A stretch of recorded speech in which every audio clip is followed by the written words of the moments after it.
सुप्रभातम्। अद्य वयं पठामः अस्माकं रुचिरा इति पाठ्यपुस्तकस्य चतुर्थं पाठं, यस्य नाम अस्ति हास्यबालकविसम्मेलनम्। तो हास्यबालकविसम्मेलनं विषये गतकक्षायामपि अहं किञ्चित् उक्तवान्। कवि सम्मेलनं मतलब जहाँ कवियों का सम्मेलन होता है, मतलब जहाँ सारे कवि इकट्ठा होते हैं और कविताओं की पाठ करते हैं। और यहाँ जो कवि हैं वो सारे बाल कवि हैं, इसलिए इसका नाम बाल कवि हुआ है। और फिर यहाँ हास्य कविताओं की पाठ होती है, इसीलिए चैप्टर का नाम है हास्य बाल कवि सम्मेलनम। ओके, तो आगे चलते हैं। ये रहा आपका चैप्टर, इसकी आप रीडिंग करेंगे। ओके, उसके बाद हम लाइन बाय लाइन उसको समझेंगे। सबसे पहले विविध वेशभूषाधारिणः चत्वारः बालकवयः मंचस्य उपरि उपविष्टाः सन्ति। चत्वारः बालकवयः सन्ति। कति बालकवयः सन्ति? चत्वारः। बालकवयः मतलब चाइल्ड पोएट्स। बालकवयः मतलब चाइल्ड पोएट्स। जो कवि, ये कवि हैं लेकिन छोटे कवि हैं। और कवयः यहाँ कौन सा विभक्ति है? न प्रथमा विभक्ति बहुवचनम। कवि ही एकवचनम, कवि द्विवचनम, कवयः बहुवचनम। तो चत्वारः बालकवयः सन्ति। कुत्र सन्ति? न मंचस्य उपरि उपविष्टाः सन्ति। पुनः ते बालकवयः कीदृशाः सन्ति? न ते बालकवयः विविध वेशभूषाधारिणः सन्ति। तो विविध वेशभूषाधारिणः मतलब भिन्न भिन्न प्रकारकाणि वस्त्राणि धृतवन्तः। तो उनके जो कपड़े हैं वो भिन्न भिन्न प्रकार के हैं, इसलिए बोल रहा है विविध वेशभूषाधारिणः चत्वारः बालकवयः कुत्र सन्ति? न मंचस्य उपरि उपविष्टाः सन्ति। कुत्र उपविष्टाः सन्ति? न मंचस्य उपरि उपविष्टाः सन्ति। तो मंच मतलब कि मंच मतलब स्टेज। मंचस्य अत्र षष्ठी विभक्ति। तो उपविष्टाः मतलब सीटेड, मतलब जहाँ को कहूँ में बसिपा। तो विभिन्न वेशभूषाधारी चत्वारः बालकवयः मंचस्य उपरि उपविष्टाः सन्ति। उपरि, यहाँ ध्यान देंगे, ऊपरी ये एक अव्यय पद है। ऊपरी एक अव्यय पद है और ऊपरी अव्यय पद के जहाँ ऊपरी अव्यय पद आता है वहाँ षष्ठी विभक्ति का प्रयोग किया जाता है। देखिए यहाँ मंचस्य षष्ठी विभक्ति का प्रयोग किया गया, तो ऊपरी अव्यय के योग पर षष्ठी विभक्ति का प्रयोग हुआ। तो भिन्न भिन्न वेशभूषाधारी चार बाल कवि मंच के ऊपर बैठे हुए हैं। अधः, अधः मतलब मंचस्य अधः श्रोतारः हास्य कविता श्रवणाय उत्सुकाः सन्ति कोलाहलं च कुर्वन्ति। तो मंचस्य अधः के सन्ति? न मंचस्य अधः श्रोतारः सन्ति। और एते श्रोतारः कीदृशाः सन्ति? श्रोतारः कीदृशाः सन्ति? श्रोतारः मतलब कल भी मैं बताया था ऑडियंस, और यहाँ प्रथमा व्यक्ति बहुवचन है, श्रोता, श्रोतारः, श्रोतारः। तो एते श्रोतारः कीदृशाः सन्ति? न श्रोतारः हास्य कविता श्रवणाय उत्सुकाः सन्ति। हास्य कविता श्रवणाय मतलब श्रवण के लिए, उत्सुकाः मतलब उत्साहिताः सन्ति। हास्य कविता सुनने के लिए वो सारे उत्साहित है। और उत्साहित होकर के क्या कर रहे हैं? न कोलाहलं कुर्वन्ति। तो के कोलाहलं कुर्वन्ति? न श्रोतारः कोलाहलं कुर्वन्ति। श्रोतारः किं कुर्वन्ति? न श्रोतारः कोलाहलं कुर्वन्ति। कोलाहलं मतलब कि कोलाहलं मतलब शोर, मतलब नॉइज। तो और कोलाहलं में द्वितीय व्यक्ति एकवचन है। कोलाहलः, कोलाहलौ, कोलाहलः, कोलाहलं, कोलाहलौ, कोलाहलं। इस प्रकार रूप होता है बालक शब्द की तरह। तो श्रोतारः कुत्र उपविष्टाः सन्ति?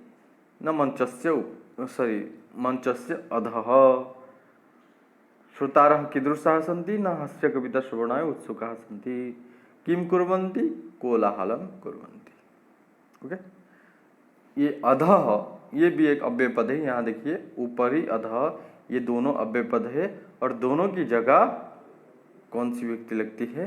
देखिए यहाँ मंचस्य अधः षष्ठी व्यक्ति लगती है। हो गया, आगे चलते हैं। आगे आता है संचालक। तो ये थोड़ा पहले डिस्क्रिप्शन दे दिया, उसके बाद संचालक आता है। तो संचालक आगत्य किं वदति अलम कोलाहलेन, किं वदति अलम कोलाहलेन। अलम कोलाहलेन इसका मतलब क्या है? कोलाहलेन यहाँ कौन सा व्यक्ति है? न तृतीय व्यक्ति एकवचनम। अलम इसका मतलब होता है वारण करना, जैसे अलम धूम्रपानेन मतलब धूम्रपान मत करो। उसी तरह अलम कोलाहलेन मतलब कोलाहल मत करो।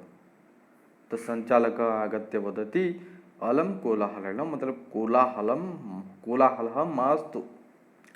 अद्य परम हर्षस्य अवसरः यत् अस्मिन् कविसम्मेलने काव्यहन्तारः कारयापकाश्च भारतस्य हास्यकविधुरन्धराः समागताः सन्ति। संचालकः किं भवति? अद्य परम हर्षस्य अवसरः। अद्य कस्य अवसरः? न परम हर्षस्य अवसरः। परम एक अव्यय पद है और इसका मतलब क्या है? अत्यधिकम। अद्य अत्यधिकम हर्षस्य मतलब आनंदस्य, हर्षस्य मतलब आनंदस्य। आज बहुत ही आनंद का अवसर है, आनंद का समय है। क्योंकि क्यों समय है? किमर्थम परम हर्षस्य अवसरः अस्ति?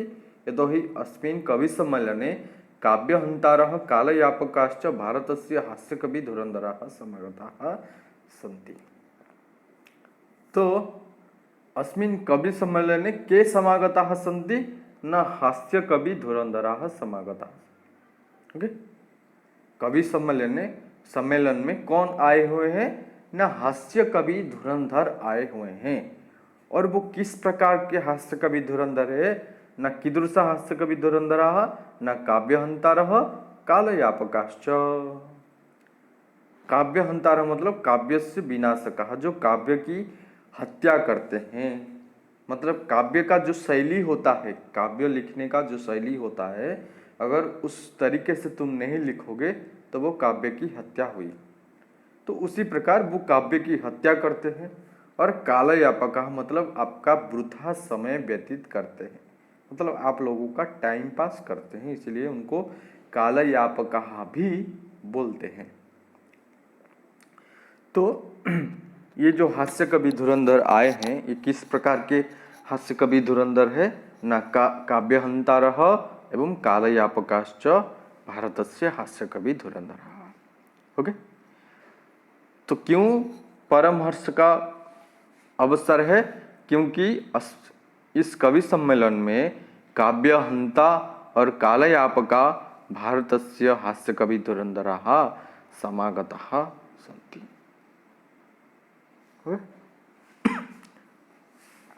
नेक्स्ट, एहि करतलध्वनिना एतेषां वयम् एतेषां स्वागतं कुर्मः। बोल रहा है आगच्छन्तु वयम् एहि करतलध्वनिना वयम् एतेषां स्वागतं कुर्मः। एहि मतलब आगच्छ, एहि मतलब आगच्छ मतलब आइए, आइए। करतलध्वनिना मतलब करताड़नेन, करताड़नेन मतलब क्लैपिंग। देखिए यहाँ बच्चों को देखिए, ये वाला देखिए, करताड़नेन मतलब क्लैपिंग। आगच्छन्तु करतलध्वनिना वयम, वयम ये अस्मत् शब्द का प्रथमा व्यक्ति बहुवचन है, जिसका रूप होता है अहम, आवाम, भयम। तो आइए हम सब लोग एतेषां स्वागतम कुर्मः।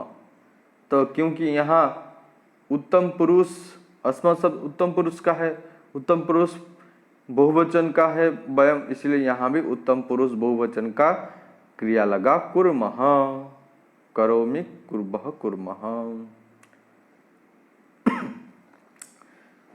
तो बोला है आइए हम सब लोग करताड़ ध्वनि के साथ एतेषां स्वागतम कुर्मः मतलब अभिवादनम कुर्मः। ओके, उसके बाद सबसे पहला कवि आता है। ओके, तो पहला कौन आता है? गजाधर। पहले कौन आता है? गजाधर।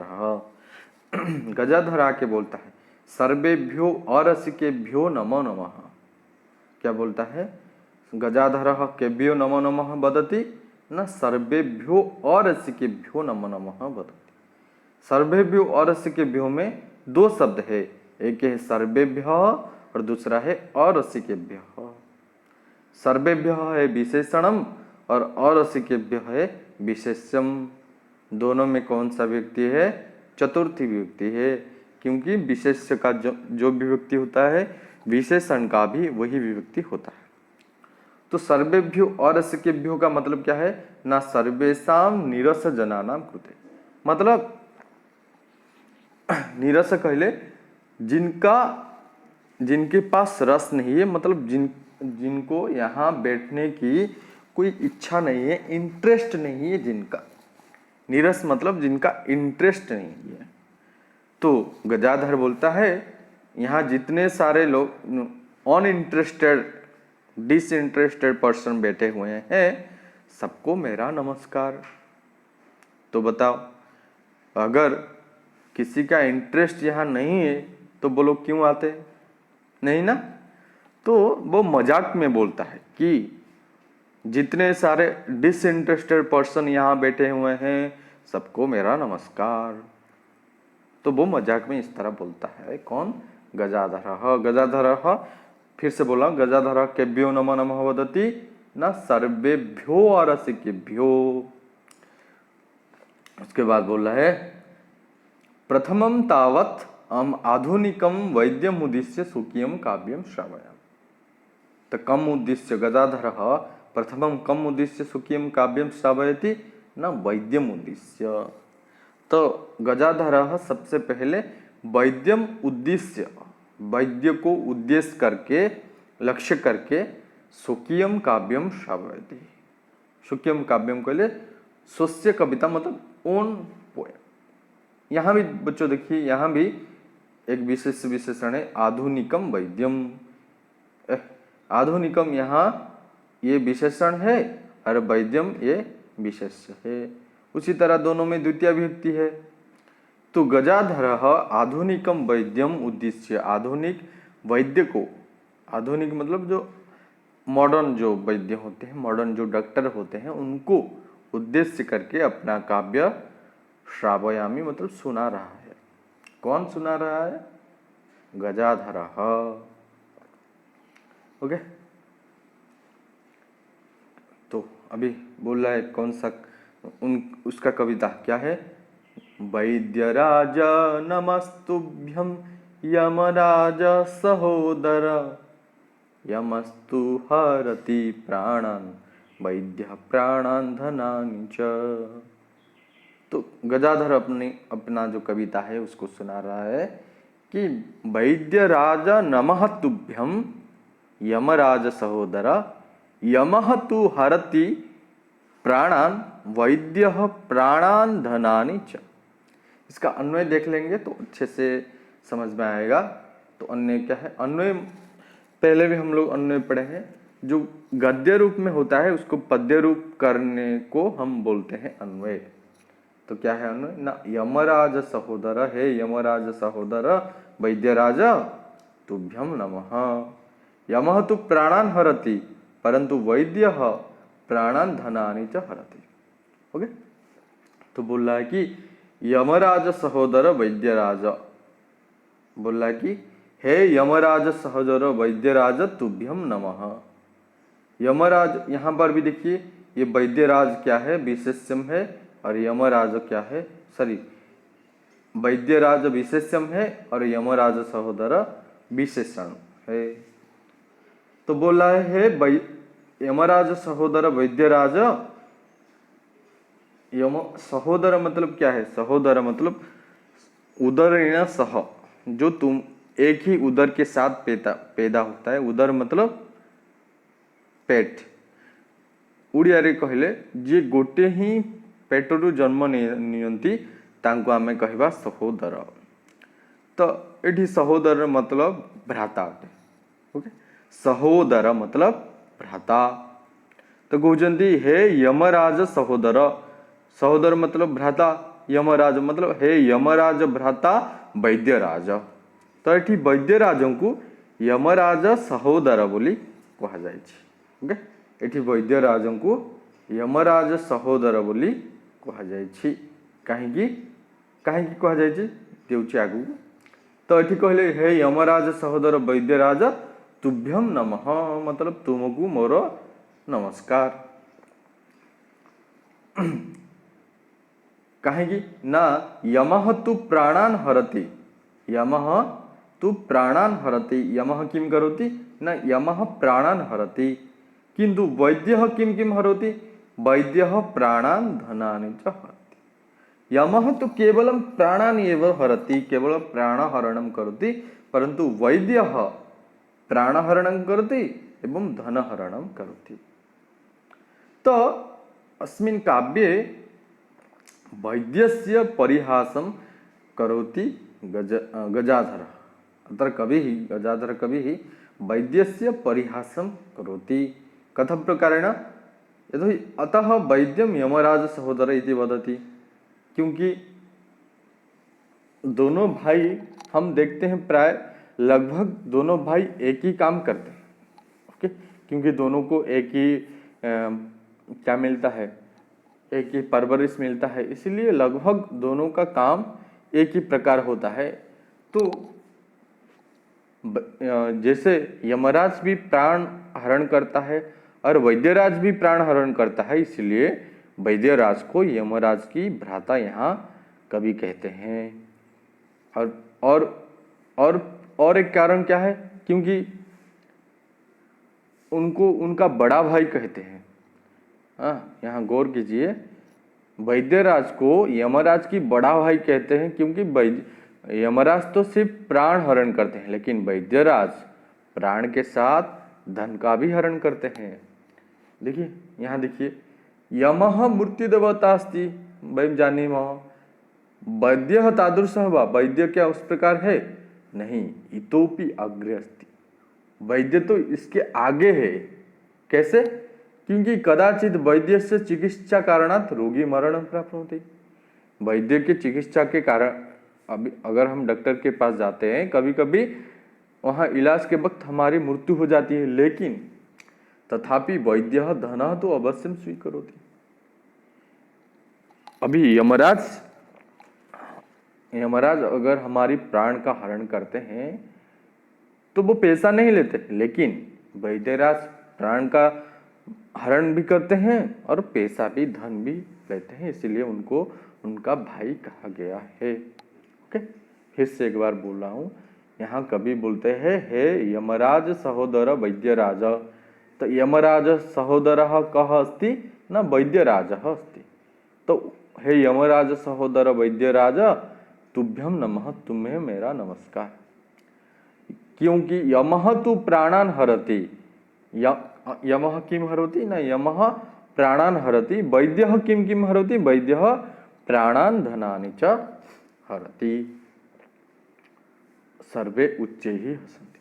तो ये श्लोक सुनकर के सारे लोग उच्च स्वरेण सर्वे हसन्ति। यहाँ देखिए उच्च ही ये क्या है? अव्ययपद है।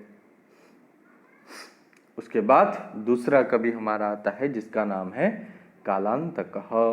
कालांतकः वदति अरे वैद्यास्तु सर्वत्र परंतु नते मादृशाः कुशलाः जनसंख्या निवारणे ममापि काव्यम इदं शृण्वन्तु भवन्तः। तो कालांतकः वदति वैद्याः तु सर्वत्र, के सर्वत्र न वैद्याः तु सर्वत्र, वैद्याः तु सर्वत्र सन्ति। जो वैद्य हैं, मतलब जो डॉक्टर्स हैं, वो तो हर जगह है, लेकिन नते मादृशाः, मादृशा मतलब मेरे जैसा, लेकिन वो मेरे जैसा कुशलाः न जनसंख्या निवारण, वो मेरी तरह जनसंख्या निवारण में कुशल नहीं है, मतलब निपुण नहीं है, मतलब दक्ष नहीं है। तो कालांतक बोल रहा है अरे वैद्य तो सर्वत्र संति, वो हर जगह प्राण हरण करते हैं, लेकिन परंतु न ते माधुर्साह, वो लोग मेरे जैसा जनसंख्या निवारण कुशलाः न संति, वो मेरे जैसा जनसंख्या निवारण में कुशल नहीं है। जनसंख्या निवारण मतलब एक होता है जनसंख्या वृद्धि और एक होता है जनसंख्या निवारण। वृद्धि मतलब बढ़ना, निवारण मतलब घटना। तो वो जनसंख्या घटाने में मेरे जैसा कुशल नहीं है। तो ममापि मम अपि काव्यम इदम शृण्वन्तु भवन्तः, मेरा भी मम अपि, यहाँ संधि विच्छेद देखिए, और काव्यम इदम यहाँ ये है विशेषण और ये है विशेष्य। तो ममापि इदम काव्यम, मेरा भी ये जो काव्य है, शृण्वन्तु भवन्तः, आप लोग सुनिए। तो सुना रहा है, चितां प्रज्वलितां दृष्ट्वा वैद्यो विस्मयमागत, नाहं गतो न मे भ्राता कस्येदं हस्तलाघवम्। तो वो क्या, वो गजाधर जो कविता यहाँ पढ़ के गए हैं, उनको वो परिहास करके ये कविता बोल रहे हैं कि चितां प्रज्वलितां दृष्ट्वा वैद्यः विस्मयम् आगतः, न अहं गतः न मे भ्राता कस्य इदं हस्तलाघवम्। अन्वय देख लेते हैं। तो अन्वय क्या बोलता है ना, प्रज्वलितां चितां दृष्ट्वा वैद्यः विस्मयम् आगतः, न अहं गतः न मे भ्राता गतः तर्हि कस्य इदं हस्तलाघवम् अस्ति। तो वैद्यराज यहाँ चौंक जाते हैं। क्या होता है देखिए, तो चितां प्रज्वलितां दृष्ट्वा वैद्यः विस्मयम् आगतः। पूजी प्रज्वलितां चितां दृष्ट्वा, प्रज्वलितां मतलब जलता हुआ चिता, चिता जानते हैं, ये भी एक दिया है, ये पिक्चर दिया है, मतलब मरने के बाद उनको जो आग लगाते हैं उसको बोलते हैं चिता। तो प्रज्वलित चिता को देख करके वैद्य के बारे में हम पिछले श्लोक में पढ़े, वैद्य मतलब डॉक्टर, वैद्य विस्मयमागतः मतलब आश्चर्यचकित हो गया। तो प्रज्वलित चिता को देख करके वैद्य आश्चर्यचकित हो गया। क्या क्या सोच करके कि न अहम गतः न मे भ्राता, कि अहम न गतः, गतः मतलब गया, न गतः मतलब नहीं गया। कौन नहीं गया? अहम, मैं नहीं गया। न मैं भ्राता गतः, और मेरी जो भ्राता है, कौन भ्राता है ना, यमराज, वो भी नहीं गए। तरी इदम कस्य हस्तलाघवम, ये जो हाथ की, हस्तलाघवम मतलब हाथ की सफाई, ओके। हस्तलाघवम मतलब चतुरता, और भी बोलेंगे तो क्या होगा ना, हाथ की सफाई। तो मैंने नहीं गया, मेरे भ्राता भी नहीं गए। तो ये जो हाथ की सफाई है और ये जो चतुरता है, ये किसका है? कस्य, किसका है? ठीक है। तो यहाँ थोड़ा विस्तार से दिया है। क्या है ना, वैद्य ग्रामम आगच्छति, वैद्य एक बार ग्राम को आता है। तत्र सह चितां पश्यति, वो वहाँ चिता को देखता है। चिता प्रज्वलिता अस्ति, और वो चिता जो किस प्रकार है? प्रज्वलित है, जलता हुआ है। सह चिंतयति कस्यचित् मरणम अभवत्, किसी का मरण हुआ है, सॉरी, किसी का मरण हुआ है, वो ऐसे सोच रहा है। तो मरणस्य कारणम कह, अहम न गतः, अहम न गतः, न वा मम भ्राता अपि गतः, तथापि कस्यचित् मरणम अभवत्, अतः कस्य चातुर्यम्। तो मैंने नहीं गया, मेरे भ्राता भी नहीं गए, फिर भी किसी का तो मरण हुआ है। तो ये किसका चातुर्य है, ये किसका चतुरता है? ये सोच करके वो विस्मयम् आगतः, वो आश्चर्यचकित हो गए। कौन? वैद्य। ओके, कौन हुआ ना? वैद्य हुआ। ये सब वैद्य के बारे में बोला जा रहे हैं। आप ये नहीं समझना ये कालांतक विस्मित हो गया। ये वैद्य कालांतक बोल रहा है, लेकिन किसके बारे में ना? वैद्य के बारे में बोल रहा है कि वैद्य यहाँ देखिए वैद्यः विस्मयम् आगतः, कः विस्मयम् आगतः ना वैद्यः, यहाँ वैद्यो जो हुआ है वो विसर्ग का ओकार हो गया है, इसको ठीक से लिखेंगे तो वैद्यः विस्मयम् आगतः। कथम न चिताम प्रज्वलितम दृष्टा, वैद्य किस प्रकार विस्मय हुआ न चिताम प्रज्वलितम दृष्टा, चिता को प्रज्वलित देख करके। नेक्स्ट चलते हैं, सर्वे पुनः हसन्ति, फिर से सब लोग हंसते हैं। उसके बाद तीसरा आता है तुंदिलह। तुंदिलह का मतलब क्या है? तुंदिलह मतलब जो मोटा होता है, जिसका पेट बहुत बड़ा होता है, उसको हम तुंदिलह बोलते हैं। ओके, तो तुंदिलह आकर के क्या करता है ना, तुंदस्य उपरि हस्तम आवर्तयन्, तुंदिलह किम करोति ना तुंदस्य उपरि, अपने पेट के ऊपर अपने हाथ को आवर्तयन् मतलब फेरते हुए, निज पेट ऊपर हाथ को बुलेई बुलेई तुंदिलह कौची, केमती कौची देखो तुंदिलोहम भो, कुछ यहाँ संधि विच्छेद हुआ है, ये देखिए तुंदिलह, यहाँ विसर्ग छोड़ दिया है, तुंदिलह प्लस अहम ऐसे होगा, तो कुछ अहम तुंदिलह भो, भो एक संबोधन पद है, ये सबको संबोधन करके बोलता है कि मैं तुंदिलह अहम अस्मि, मैं तुंदिलह हूँ, मैं पेटा आदमी हूँ।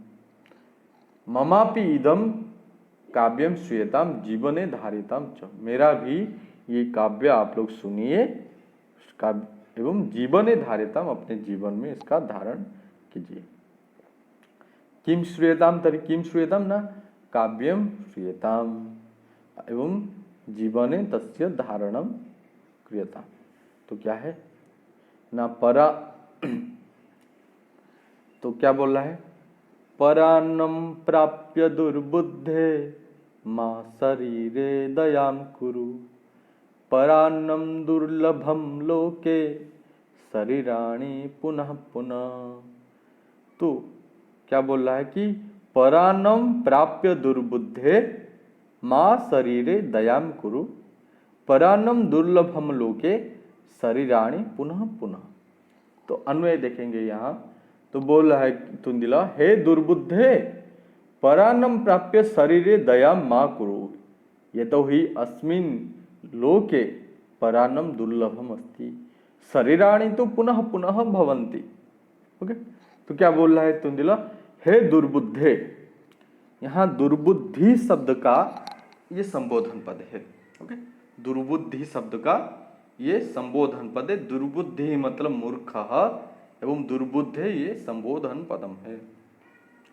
तो दुर्बुद्धि जो व्यक्ति होता है उसको संबोधन करके बोलते हैं, दुर्बुद्धि मतलब मूर्ख, मूर्ख को संबोधन करके बोलता है, हे मूर्ख परान्नम प्राप्य, परान्नम मतलब अन्य साम अन्नम, परान्नम मतलब जब भी कोई आपको अन्न देता है, आपको खाने के लिए कुछ देता है तो वो परान्न हो गया। तो जब दूसरा व्यक्ति कोई आपको कुछ खाने के लिए देता है, उसको प्राप्य प्राप्तिम कृत्वा, उसको पा करके शरीरे माँ दया करो, अपने शरीर के ऊपर माँ मतलब मत, और माँ दयाम करो, दया मत करो। जब ओके ओके, तो क्या बोला कि हे मूर्ख, यहाँ अन्वय देख करके और एक बार समझेंगे, बोला हे मूर्ख परान्नम प्राप्य, परान्न को प्राप्त करके शरीरे दया मा करो, अपने शरीर के ऊपर दया मत करो, माँ मतलब मत, कुरु मतलब करो। तो किम प्राप्य ना परान्नम प्राप्य,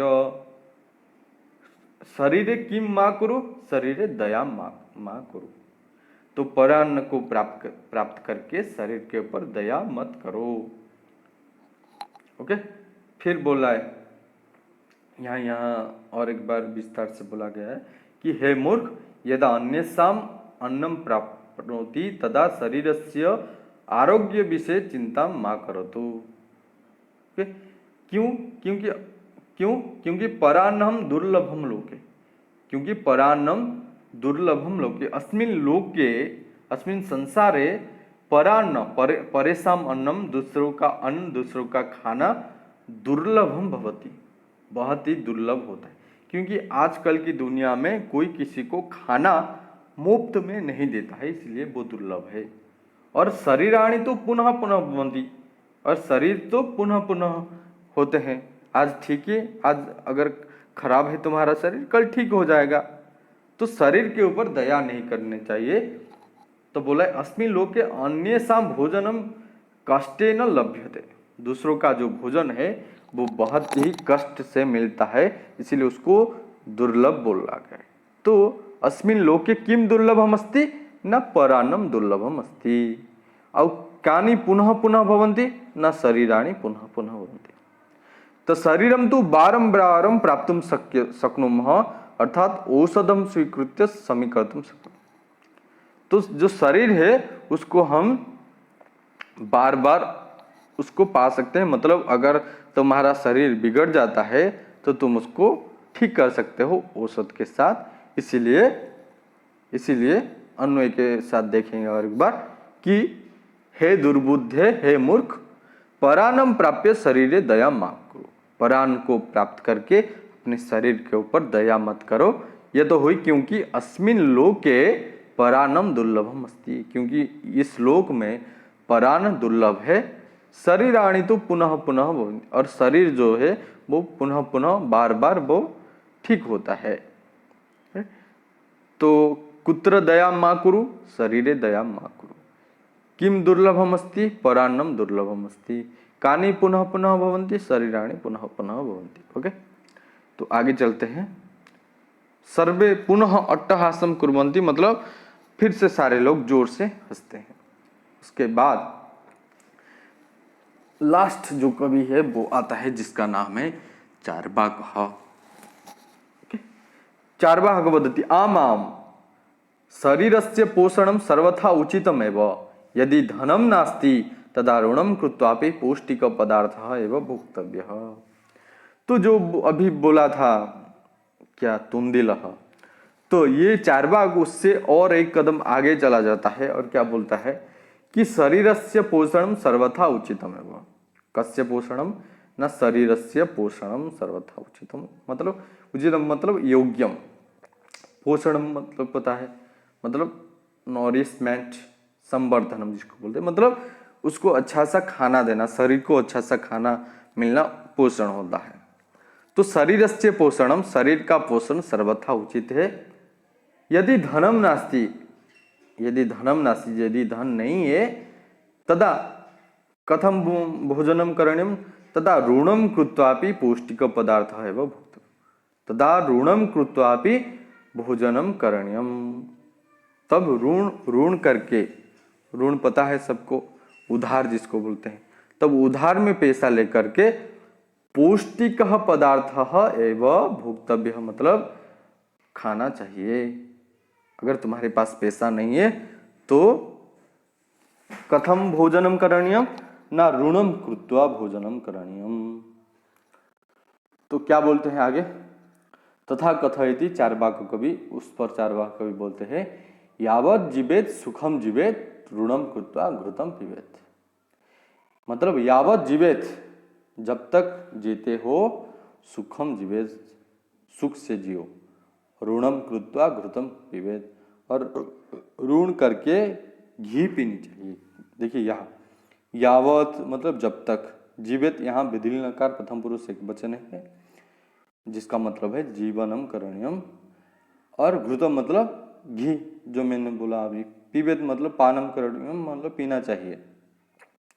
तो बोला है कि यावत जीवे, जब तक जीते हो, सुखम जीवे, तब तक सुख के साथ जीना चाहिए। अगर तुम्हारे पास पैसा वगैरह नहीं है तो ऋणम कृत्वा घृतम पिबेत, ऋण करके तुम्हें घी पीनी चाहिए। श्रुतारः वदन्ति, इतने में श्रुतारः भवति तर्हि ऋणस्य प्रत्यर्पणम कथम। अभी अगर हम लोग ऋण करके घी पीते हैं, उधार लेके घी पीते हैं, तो उस ऋण का, उस उधार का प्रत्यर्पणम कथम करेंगे, किस प्रकार उसका लौटाना कैसे होगा, किस प्रकार उसको लौटाएंगे। तो उस प्रकार उस विषय पर चार्वाक फिर से बोलता है श्रूयता मम अवशिष्टम काव्यम। तो चारवाक जो बोला था पहले कि यावत जीवेत सुखम जीवेत तृणम कृत्वा घृतम पिबेत, इतने में उसका जो काव्य है वो समाप्त नहीं हुआ था। उसका पूरा काव्य अभी बाकी है। तो उसका पूरा काव्य क्या है ना, घृतम पीत्वा श्रमम कृत्वा ऋणम प्रत्यर्पयेत जना। क्या बोलता है चार बार ना, घृतम पीत्वा, घृतम मतलब घी, पीत्वा मतलब पी करके, घी पी करके, श्रमम कृत्वा, घी पीने के बाद क्या होगा, बल आएगा, बल आने के बाद श्रमम कृत्वा परिश्रमम कृत्वा ऋणम प्रत्यर्पयेत जनः, जनः ऋणम प्रत्यर्पयेत। जो वो लोग पूछे थे कि ऋण का प्रत्यर्पण कैसे करेंगे, तो आएगा कथम जनः ऋणम प्रत्यर्पयेत न घृतम पीत्वा श्रमम कृत्वा ऋणम प्रत्यर्पयेत जनः। तो कैसे ऋण का प्रत्यर्पण कैसे करेगा ना, घी पी करके, उसके बाद श्रम करके परिश्रम करके ऋण का प्रत्यर्पण करेगा जन। हाँ, तो क्या बोला है कि प्रथमम घृतम पिबतु पौष्टिकम आहारम खादतु तदा शक्ति ही भवति बल भवति, तदनंतरम परिश्रमम करतु धनम प्राप्नोतु ऋणस्य प्रत्यर्पणम करतु। परिश्रम करो, धन कमाओ, उसके बाद ऋण का प्रत्यर्पण करो। ओके, तो चारवाक का ये था।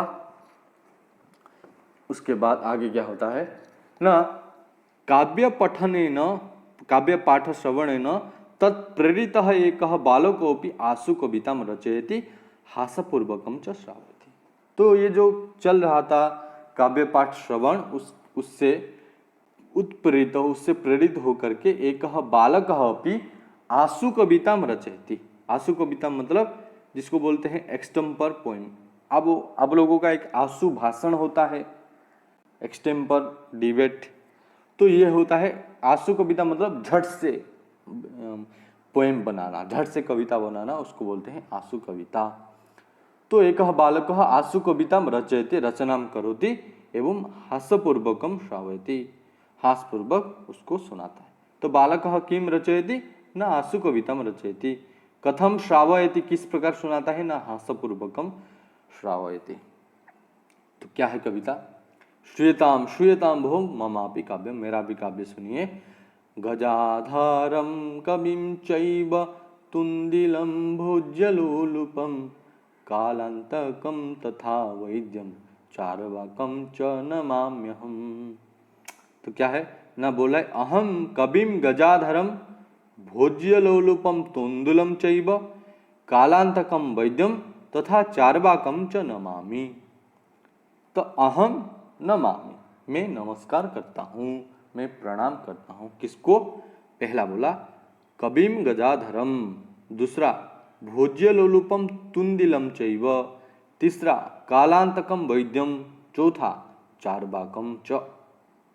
तो ये चार लोगों को वो नमस्कार करता है, जो चार लोग कविता सुनाए उनको नमस्कार करता है।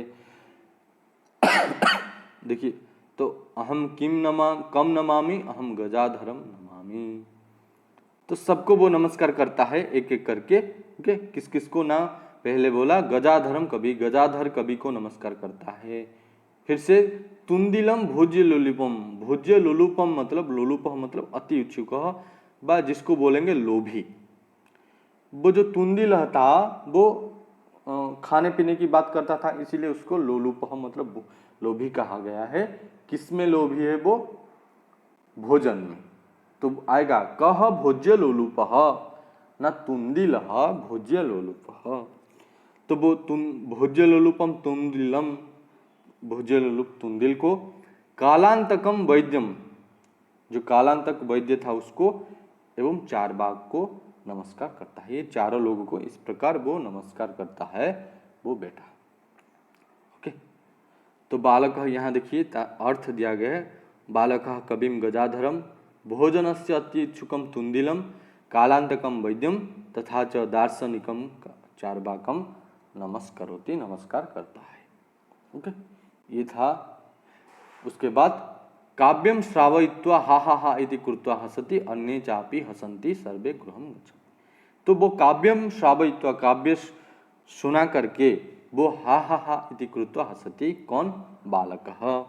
अन्ये चापि हसन्ति, अन्ये जे जना हसन्ति वो भी हंसते हैं, एवं सर्वे गृहम गच्छन्ति, सर्वे अपने घर जाते हैं। ओके, यहाँ देखिए कुछ पाठ में आया हुआ कुछ अव्यय पद है, अद्य, अधः, अंतः, अपि, ये सारे अव्यय पद है और ये कुछ विशेष